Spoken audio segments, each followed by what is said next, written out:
You guys normally don't play like that. I mean, it's kind of a new team. It's kind of new for us watching you too. And as we watch, you normally don't play like that like you did the last maybe 4 periods. So, as a leader, what's your message to the guys now that kind of this is a little bit different? Um, well, I think that we had one game. I think if you look at the scope of however many games we played, 16 or 17, whatever it is, I don't know, but um, we we don't have that kind of effort, and it was one game, and it was an outlier. But if it happens again, then it's a big problem. I think you go through a course of 82 games, and you're going to have everybody's going to have some off nights. Everybody. It's unfortunate that it happened at home. It's unfortunate it happened at all. But like everybody said from day one, there's going to be ups and downs this season, and that was a very uncharacteristic thing for our group. And I think that we have to realize that and make sure that it doesn't happen again at any point. So have to take it for what it is and look at it and look yourself in the mirror and make sure that that effort doesn't get repeated. Seems like just watching you talk right now, like there's no doubt in your mind you guys are going to be fine. It just seems like you have that belief in these guys. Yeah, I mean, I believe in the room, and I think if you do something for whatever the first day of camp was 60 days ago until now, and you do things the correct way for to 58 out of the 60 days, and then you have maybe one practice day where we stunk, and then we had one game where we really stunk. Like, that's not a norm. So I'm not worried at all. Like, we're gonna revert back to what we usually do. Have the utmost confidence in the guys that we're gonna do that. So one game, we move on. Had a good day today. Digested it. Obviously, it was a very sour mood in the room last night, but you move past it. The sun comes up today, and we get to work. We get to, we got 5 games and 7 nights coming up, so it's a big week, and looking forward to some great efforts.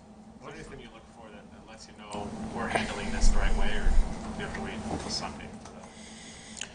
I just think Donnie handles it very well. I mean, his messaging, he confronts it, and you say what you have to do, and you do the things that you have to do in order to move past it. But it starts with him and how he handled things today and how he handled things last night, and then as a group we feed off that, and we're all able to know that we didn't have a good game, and we didn't play hard enough, which is, like I said, very uncharacteristic, and we know that that's not going to repeat itself. Because the point of Donnie's messaging, like you referred to, is that he doesn't belabor the obvious. I mean, there are certain things from that game everybody knows. He doesn't need to hammer you guys about how terrible it was, right?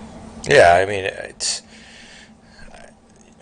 we know what we did wrong. I mean, you know when you don't play good, and you know exactly when your battle level doesn't match up against the other team. And a team like that, they're well coached by a coach that's been in the league for a long time and preaches compete.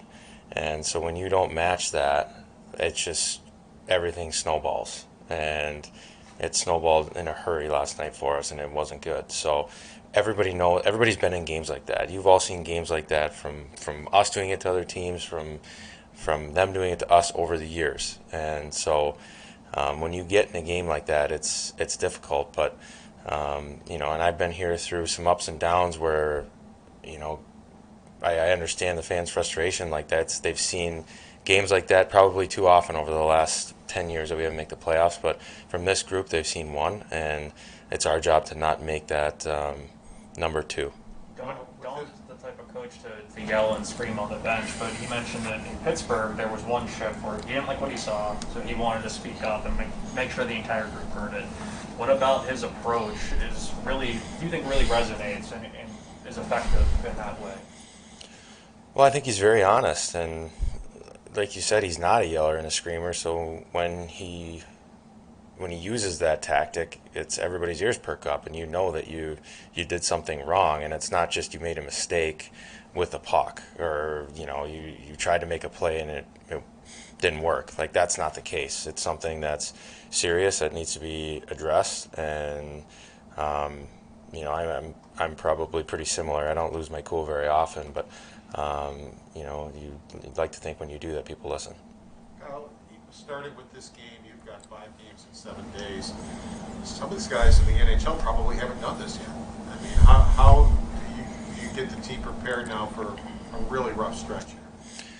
Yeah, I mean, it's going to be fun to play, 5 and 7, and we got a couple on the road, and I think 2 on the road, 3 at home, and so it's going to be a fun stretch. There are a lot of guys that haven't done it with the schedule the way it was the last couple of years, and so we just got to be ready to play every night once the puck drops at 7 o'clock. That's the main thing. You got to do everything that you need to do as a pro in between, and there's still going to be guys that are going to continue to figure out as they mature, as they get older, and they will. And so it's going to be, is it going to be 15 perfect periods? I don't think so, but it's going to be something that we're going to learn from. What kind of lift can Henry coming back potentially in the next week give you guys? It's going to be big.